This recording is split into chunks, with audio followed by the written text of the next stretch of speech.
ഇതുപോലെ ഒരെണ്ണം എന്റെ കസിനുണ്ട്. നീ എടുത്തോ? ഏയ് വേണ്ട, നീ ഇങ്ങനത്തെ ഇടാറില്ലല്ലോ. നീ ഒരെണ്ണം എടുത്തോ, കുഴപ്പമില്ല. ഇല്ല വേണ്ട. ഇവിടെ കൃഷ്ണ ആലിലേക്ക് കിടക്കണ പടം പതിപ്പിച്ച മുണ്ടുണ്ട. ഇത് ലേഡീസിന്റെ ഷോപ്പാണ്. നീ എന്തോടെ? ഇതിന്റെ ബ്ലാക്ക് എനിക്കുണ്ട്, പക്ഷെ ആക്ച്വലി എനിക്ക് ബ്ലൂ ആണ് വേണ്ടിയിരുന്നത്. ബ്ലൂ കൊള്ളാം കേട്ടോ. സി ഏതൊരു അപരിചിതൻ ബ്ലൂ കൊള്ളാന്ന് പറഞ്ഞു. ബ്ലൂ ഒരു കൈവിൽ പേ ഫോർ ഇറ്റ്. വേണ്ട, ബ്ലാക്ക് ഉണ്ടല്ലോ.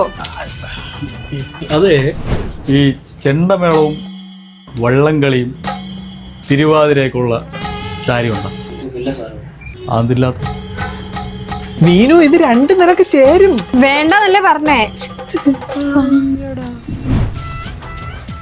ബ്രോ, ഈ പെൺകുട്ടികൾ വേണ്ടെന്ന് പറഞ്ഞു കഴിഞ്ഞാൽ അതിനർത്ഥം വേണമെന്നാണ്. വേണമെന്ന് പറഞ്ഞു കഴിഞ്ഞാൽ വേണ്ടെന്ന്. അപ്പൊ ഞാൻ ഇത് വാങ്ങിച്ചു കൊടുക്കണം. വാങ്ങിച്ചു കൊടുക്കണം. ഇതൊന്നും അറിഞ്ഞൂടായിരുന്നില്ലേ മോനെ? ഈ പട്ടുപ്പാവായിട്ട് മയിൽപ്പീലിയുടെ പടമുള്ള ഇതുണ്ടാടാ. മീനു, ഞാൻ വാങ്ങി. കുട്ട, നിന്റെ അടുത്തല്ലേ പറഞ്ഞു എനിക്ക് വേണ്ടാന്ന്. ഞാൻ വേണ്ടാന്ന് പറഞ്ഞ വേണ്ടാന്നാണ്. വേണമെങ്കിൽ ഞാൻ വാങ്ങിക്കോളാം. എന്നാ പിന്നെ ഞാൻ എന്റെ രേഷ്മയ്ക്ക് കൊടുക്കാം. ഇത് ഏത് രേഷ്മ? കസിൻ. നീ ഇത് എനിക്ക് വാങ്ങിയതല്ലേ, എന്തിനാ അവക്ക് കൊണ്ട് കൊടുക്കണേ? അപ്പൊ നിനക്കിത് വേണോ? കിടങ്ങ് നിന്റെ അടുത്തല്ലേ പറഞ്ഞ എനിക്ക് വേണ്ടാന്ന്. പറഞ്ഞാലും മനസ്സിലാവില്ല. ബ്രോ, നേരത്തെ എനിക്ക് തെറ്റി. ഈ കുട്ടി എസ് എന്ന് പറഞ്ഞാൽ എസ് എന്നും നോ എന്ന് പറഞ്ഞാൽ നോ എന്ന് പറഞ്ഞു. നേരത്തെ ഞാൻ പൊതുവെ പറഞ്ഞാണ്. മോനെ, ഈ കൊന്നപ്പൂവിന്റെ പടമുള്ള ഫ്രോക്ക് ഉണ്ടാടാ.